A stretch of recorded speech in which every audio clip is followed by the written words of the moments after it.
Ay, magandang gabi ho, mga boss, mga kaping, mga kabunyog. Biyernes Santo. Kaya ang ating vlog ngayon, baka hindi na po ako makapagbasa ng comment.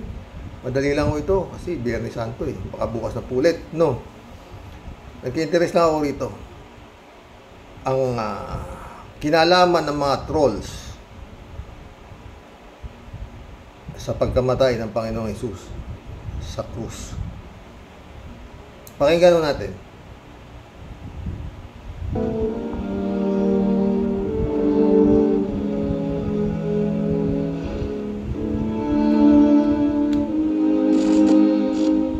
Quintilius,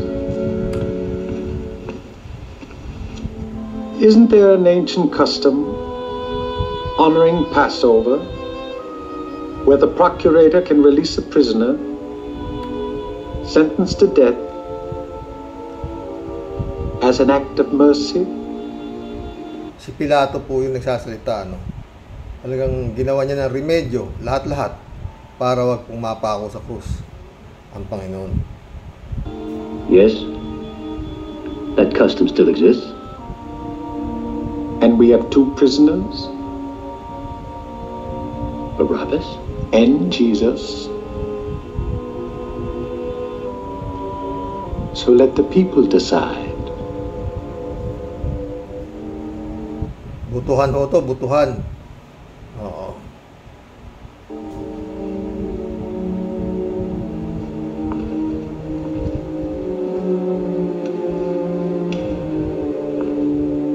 I've made my decision.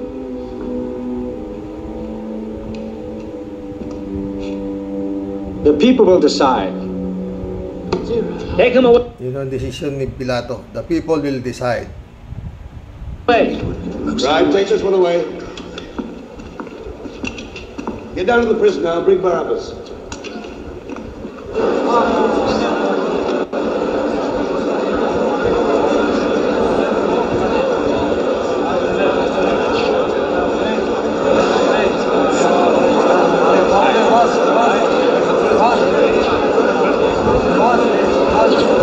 Barabbas, remember Barabbas? Good.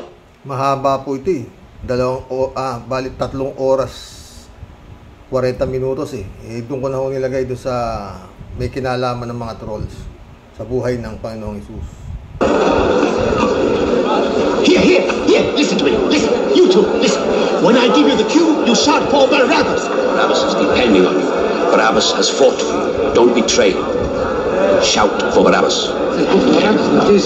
No, you must say. Nag-aano na sila yung mga troll. Si Barabbas ang isisigaw natin napapalayain Kasi meron ding pre-Jesus walang kasalanan nga si Panginoong Hesus At wala nga makitang kasalanan si Pilato kay Jesus. Kaya ayaw niya sentensyahan Save Jesus, he's a righteous man. When did they arrest him? Late last night, in the Garden of Gethsemane. Gethsemane. That's near where I live. We must be prepared. Barabbas must be free at all cost. Now look, we put our men all over. Barabbas must be free at all costs. Sabi ng mga troll, Mga troll. May panahon pa kayo. You understand? And if you understand, You could understand what they wanted. Leave that to temple.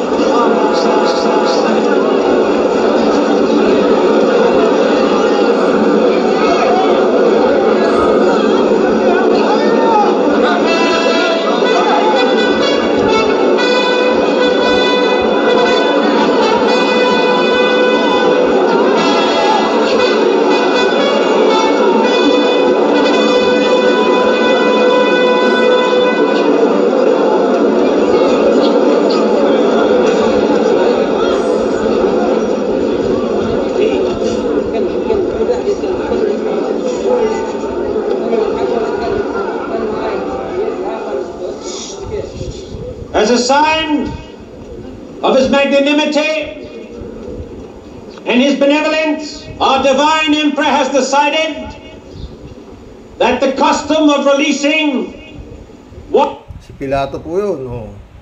Mga troll, eto kayo nung araw. Ito yung mga kalahi nyo dito. Tagal nyo na pala sa mundo. Nag-ugat-ugat na kayo hanggang ngayon. Umayos kayo. prisoner sentenced to death in honor of your Passover shall continue. We have two prisoners. One, Jesus of Nazareth, accused of treason by proclaiming himself King of the Jews. Do you work a miracle now, Jesus?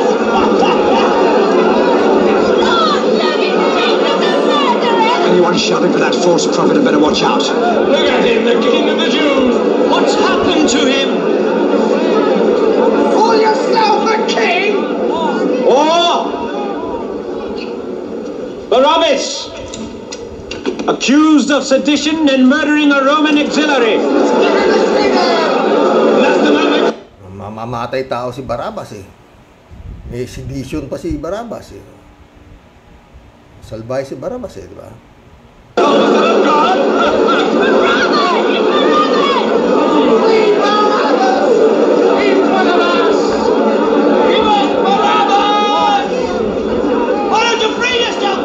Which of the two shall be released to you? Which of the two shall will be released to you? Shall will be released to you? Jesus of Nazareth, We cannot let this happen. We must do guilty of proclaiming himself King of the Jews? Look, he wears a crown. Or Barabbas,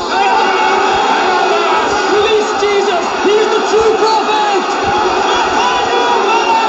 May sumisigaw din pong release Jesus eh, no? Pero mas marami ho yung mga kamag-anak ng mga trolls ngayon.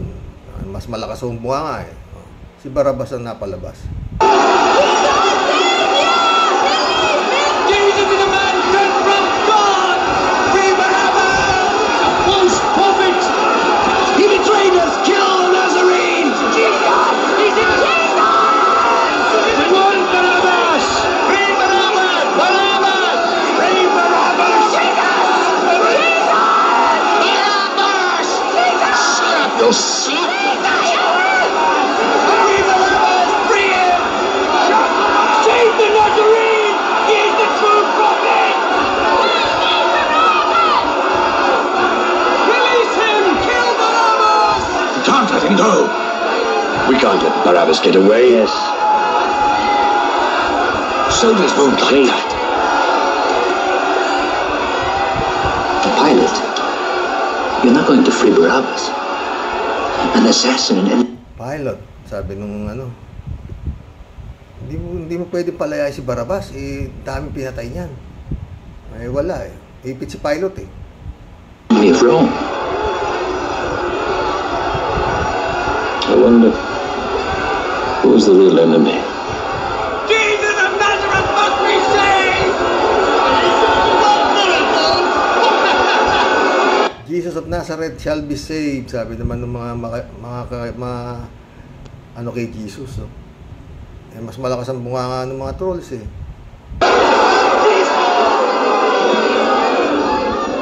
Then let it be written that Jesus of Nazareth is guilty of treason by proclaiming himself King of the Jews and is sentenced to be crucified.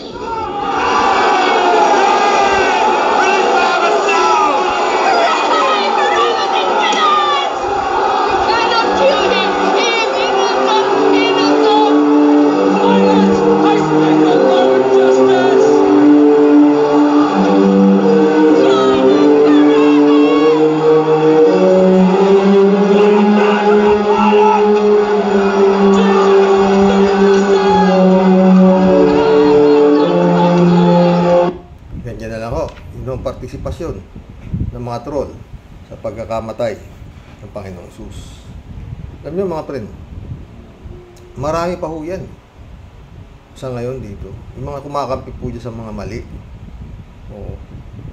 Lalo-lalo na po itong mga abogado, itong mga bali, kinukonsider ko na ho silang trolls eh. Yan hong mga kumakampi sa mali, mga senador na pilit na alam na nilang katakot-takot ng arrest warrant nitong si Kibuloy, pinagtatanggol pa rin nila si Kibuloy. Ganun din. Yan o yung mga lahi nung mga hanggang ngayon ewan ko, apakabigat ng mga friend. Doon ako pupunta sa itong topic na to, ikukunik-kuho to sa doon sa mga abogado na nag-aral kayo ng batas. Alam nyo tama, alam nyo mali. Pero may mga abogado na pilit na binabaluktot yung tamang batas. Di ba mga boss? Nagtataka ako sa totoo lang. Pagkausap ko yung kaibigan kong abogado, bakit ganun? Ang sinasagot niya naman sa akin, trabaho lang, friend. Sabi, hindi ba merong mga tinatawag tayong law office nyo? Diyan pumupunta ang isang taong gustong makakuha ng hustisya, magtatanong sa inyo kung may laban o pwede bang magsampa ng kaso. Hihingi ko kayo ng advice sa mga law office na yan. Tatanungin naman sa inyo, ano bang kaso mo? Ano ba nangyari? Tatanungin ka ng doon nung mga nandoon po sa law office ng kung ano mang law office yan kung Barabas law office o whatsoever. Sasabihin sa inyo, yung totoo lang naman sasabihin niyo, di ba? Tapos dokumento, papahanapin sa inyo yung dokumento. Babasahin ng abogado. Malaking laban natin dito.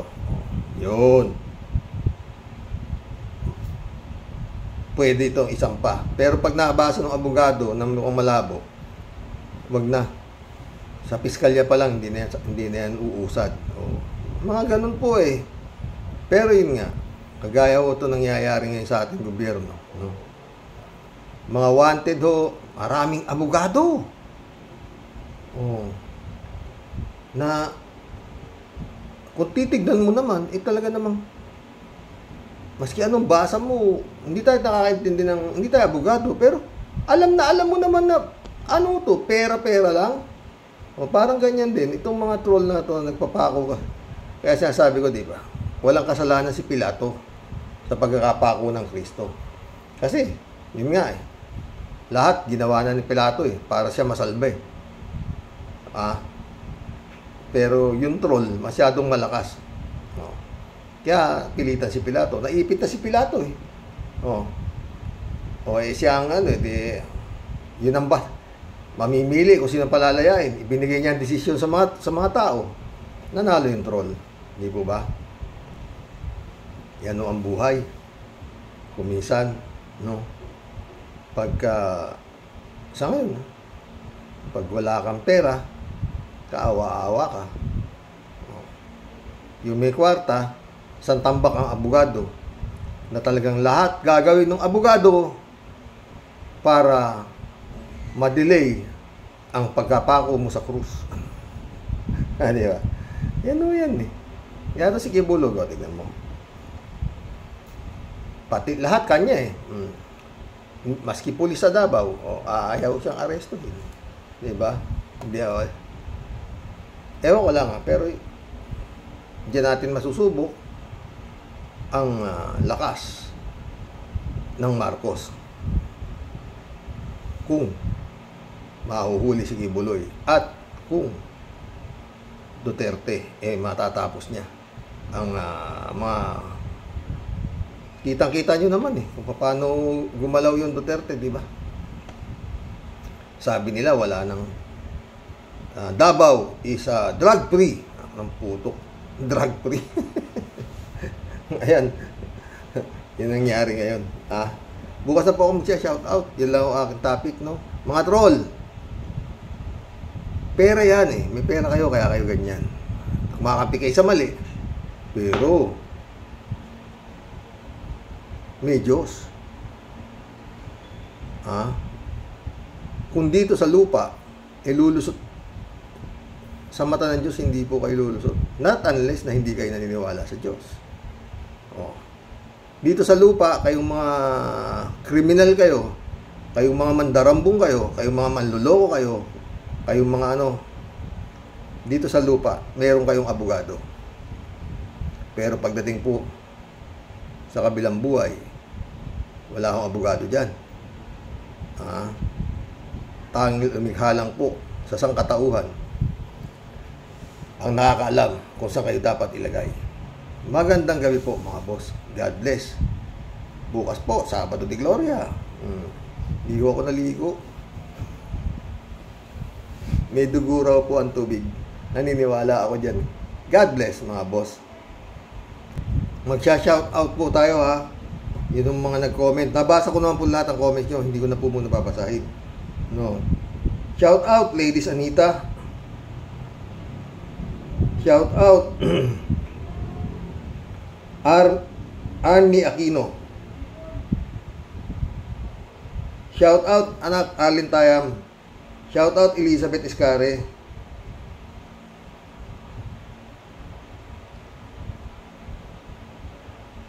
Shout out Nakijima Priscilla. Welcome to the club.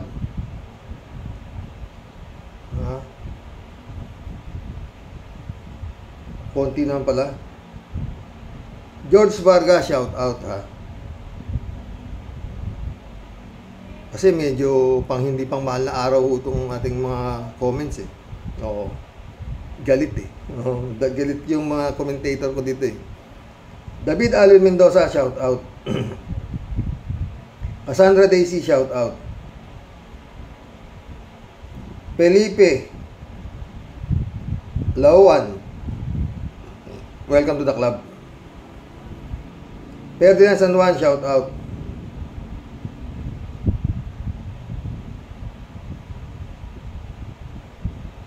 User, shout out. OZ, shout out. Kalat ni Baya, shout out. Friend Shervin Sapeda, shout out. Friend Christiansen, July 7 Alcantara. Amy Bingson, Doler Garcia, Billy na Magtangob, shout out sa inyo mga friend. Raul Villanada, shout out. Brother Eli Asisio. Alberto Ulaer, shout out.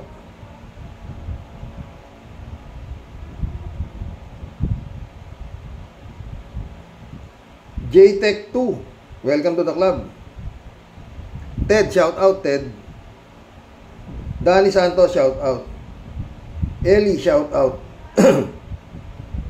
Chupista Bunaaw, shout out. Rodelia Alpilor, shout out. Armando Cabrera, shout out sa iyo Jack Rose Carlson, shout out. Welcome to the club, Jack Rose. Teresita Guzman, shout out. Welcome to the club. Alulalia, my friend, shout out Marilo Pabianak, shout out. Jane Labayna, shout out. Roberto Sayat Senior, shout out. Friend Jun Lagon, shout out. Anak Jeff Ramos, shout out Mission accomplished mga boss. Joe Flores, my friend, shout out sa inyo mga dasal mga friend. Good night. God bless. Nalimutan ko pa. Friend Eman Escalona, nak shout out Boyong Kong Balong. Hanggang doon na lang po.